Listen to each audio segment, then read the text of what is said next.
was some good information right there. Shout out to the boy putting in that work. That work. Oh, we don't need the music. See.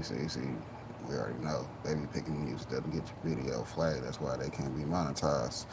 Yeah, you got to get that good beat from the big homie DJ is, because it's not copyrighted. But on the same effect, pay for your music. You know what I mean? Pay for your music though. You got my Linda. Of the KOV challenge. So one of the things that we're supposed to do is ask a question, and one of the questions I'm interested in is, what do you think about my channel?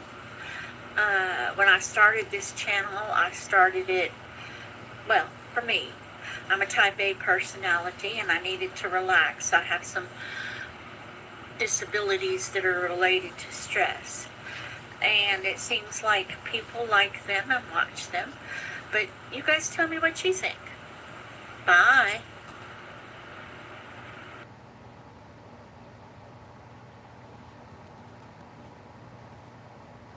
I made a video recently called Moon Rocks Are Trash, and I basically went into how most of the moon rocks that you would buy from dispensaries are usually made with lower quality products on average. They take lower quality bud, they hide it, they cover it in distillate oil, and they put keef on the outside. They end up looking pretty good, but for the most part, there's some bad components in there. Your best chance of getting high quality moon rocks are making them yourself. Well, I want to talk to you about the higher quality moon rocks, sun rocks. I'd say these all fit in the cannabis caviar category. Anything where you take flour and then you increase its potency with something else. I've had dry caviar where it's just flour and keef. I've had moon rocks with high levels of oil, low levels. There's a lot of different stuff out there, but sun rocks are the top shelf moon rock. Moon rocks are the mids of the cannabis caviar world. Sun rocks are the good stuff. So I did a little bit of research just to see what other people are saying about sun rocks, but I've learned that with all these different states having their own rules and regulations and laws and what they sell, some people have a different definition of what things are. So I'm going to tell you my definition of sun rocks and then maybe what other people would call it. I recently saw a clip with Snoop Dogg on a podcast or something talking about how moon rocks are too potent for him and that they're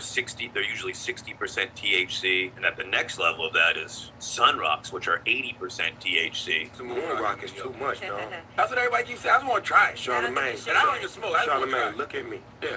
Moon rock is too much for you. It's too much? Yeah. You don't want to. If you don't smoke all the time, You don't want to start there. Yeah. It's too much for me, dog. Really, for me. Wow. And then the ultimate is sun rock. These fools with the moon rock went to 60% THC. That's like Everclear.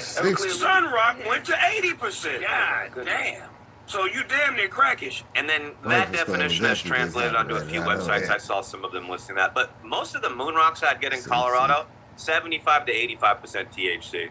I would always look at the THC percent on it and be like, if it's 85% THC, I should just be able to put it in my banger, put it on my e-nail and it'll dab, right? But we all know about THC percents, right? While I don't think it comes down to the numbers, sun rocks are the top shelf. You want to make them with all high quality products. I've talked about how moon rocks, they try to hide bad bud or bad oil under really good keef and stuff like that. Sun rocks, you're not doing that. You're not trying to hide anything bad. You want to use the best of the best. The only way to guarantee you're going to get sun rocks is probably making them yourself. But you want to use the top shelf, highest quality bud you can. With moon rocks, you're like, yeah, I'm going to cover it in oil and keef. We can use some mids. It'll be fine. With sun rocks, you're using that good shit. There's 3 ingredients for moon rocks: the flour, the concentrate, and then the hash or the powder on the outside. But for sun rocks, you want to try to use all of the same strain. This is one of the common definitions that I found, and this is kind of how I see them. If you're using the same strain of everything, you'd call it sun rocks. But it has to be high shelf. You could use mids of everything, and then they're moon rocks because it's mids. But with sun rocks, you want to use the best bud that you can find, the best oil. Moon rocks usually have distillate, but with sun rocks, you want to use like live resin or live rosin. You want to use the best oil you can find, not distillate. You don't want to use distillate. You don't want to use some fucking melted shatter. You want to use something really terpy. Cover it in sauce, melt a little bit of live rosin, cover it in that. You want to use something really good. And then the last step, with moon rocks, you use keef, but keef is like the lowest form of hash, essentially. So some people use like 5 and 6 star hash, the stuff that's basically just trichome heads to cover the outside. But some people use THCA crystals. You can get those through different types of extraction methods. I would say for sun rocks, you'd probably want to use solventless THCA crystals. If you've ever had THCA crystals or powder before, it's just like really small diamonds or a fine